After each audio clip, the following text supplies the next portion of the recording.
What up, this is Rama Screen covering movies, TV, and entertainment, and here's my review of Aquaman. Let's rock this. Holy smokes, holy smokes!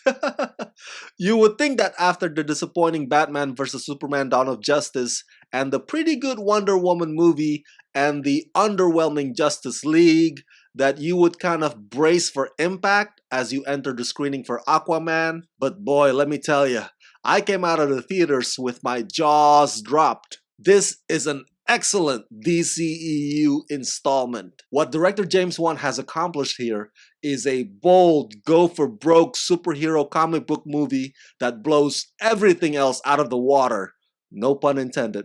Aquaman movie is massive, it's gorgeous, it can get corny at times, but still, it's super fun and it's monstrous. You have no idea how colossal this movie is. One gigantic shocker after the next.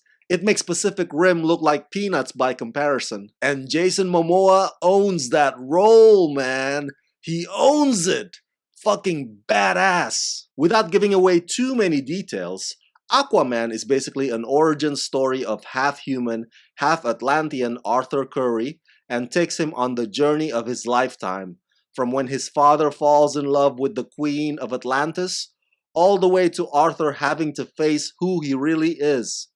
His half-brother, pure Atlantean, King Orm's ambition is to be the ocean master and to bring the war to the surface, a situation which forces the reluctant Arthur to discover if he is worthy of who he is born to be, a true king. I think the moment that I realized that there's something special about this movie is that scene in which Nicole Kidman's character is fighting off the bad guys in the living room. Because the way the cinematography moves during that sequence is so dynamic. You can tell that from that point on, we are in for a hell of a ride. Because time and time again, James Wan and DP Don Burgess want you to enjoy the action from a fresh angle that's more than just being about cinematic. Like the sequence in Italy, for example. Mera is being chased down, while at the same time Arthur, aka Aquaman, is duking it out with Black Manta. And so not only does the camera track the characters as they run and jump from one rooftop to the next, like they're experiencing the most intense cardiovascular activity, but it also swings back and forth from Mera to Aquaman, back to Mera again, back to Aquaman again, vice versa, in a way that does not skip a beat.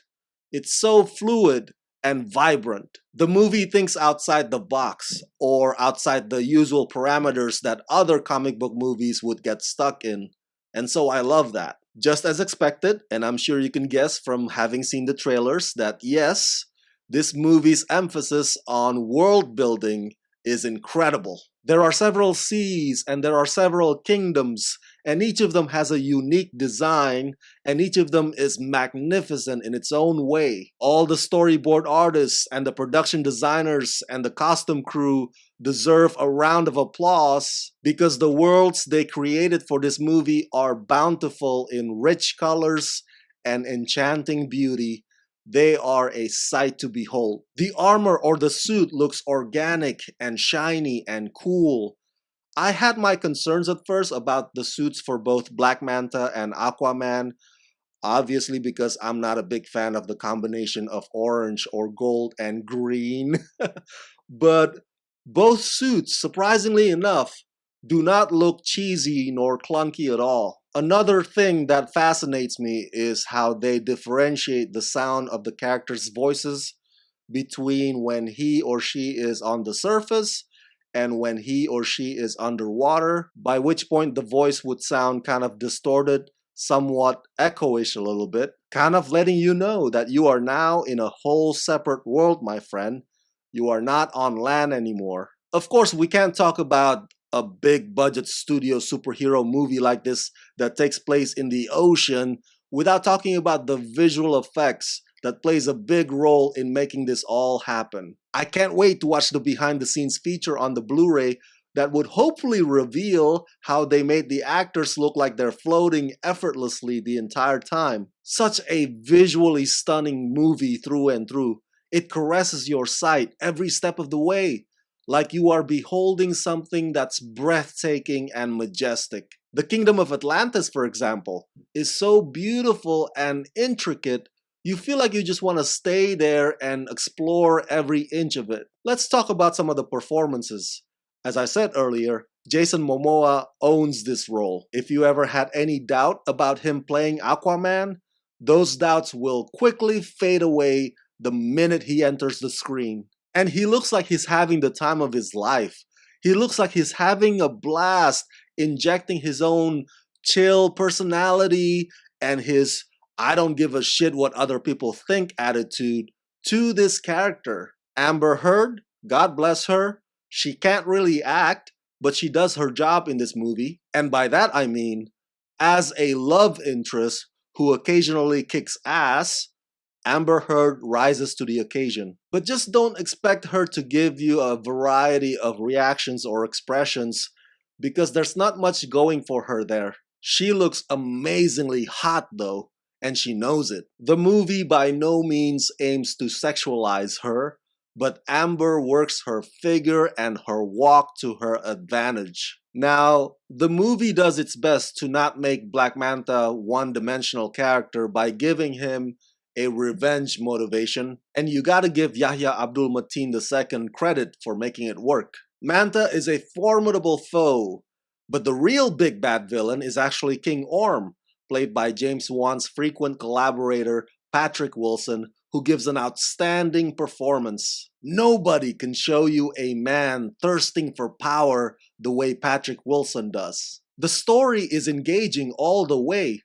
At times, it even feels like you're doing a treasure hunt. My friend and fellow critic Mike Lee said that parts of Aquaman movie have Indiana Jones vibe to it, and he's right. I mentioned earlier the word corny, and that's the best way to describe the humor in Aquaman. And thankfully, not once does the humor ever take away from the movie's overall purpose, which is to be this big action blockbuster. The tone is well balanced. Sometimes you find yourself shaking your head, and other times you're completely wowed. Sometimes you find yourself chuckling, and other times you are in awe. Because no matter how often the movie can get lighthearted, it always reminds you again of the high stakes at hand. Plus, seeing an army of sharks about to stampede is pretty major hardcore in and of itself. This movie also has underlying environmental message, but it doesn't get preachy. It's just enough to give you pause to realize how shitty we, mankind, have been to this planet. A collision of two brothers, one half-breed and the other pure blood, and the wedge between them is driven by the painful past of what happened to their mother. Themes of royalty and destiny are nothing new to the superhero world, but this movie makes sure all the grounds are covered without leaving loose ends. This is a carefully crafted origin story that from the beginning intends on making Aquaman larger than life. Remember, Aquaman used to be the least favorite of the Justice League. Aquaman used to be the character that everybody makes fun of.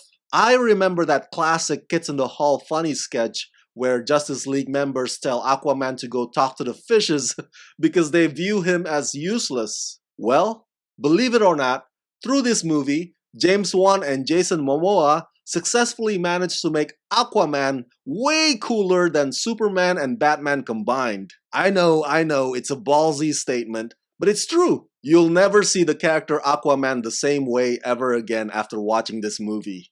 And you'll be glad that you've watched it. So that's it. That's my review of Aquaman. Share your thoughts in the comment section below and share this video with all your friends on the YouTubeverse. And as always, subscribe to my channel and ring the bell so you can get notified whenever I post new videos. Hey, if you like this review and you want me to make more, please contribute monthly to help support this channel at Rama Screen Patreon page. Become my patrons today at patreon.com/ramascreen. Let's rock this.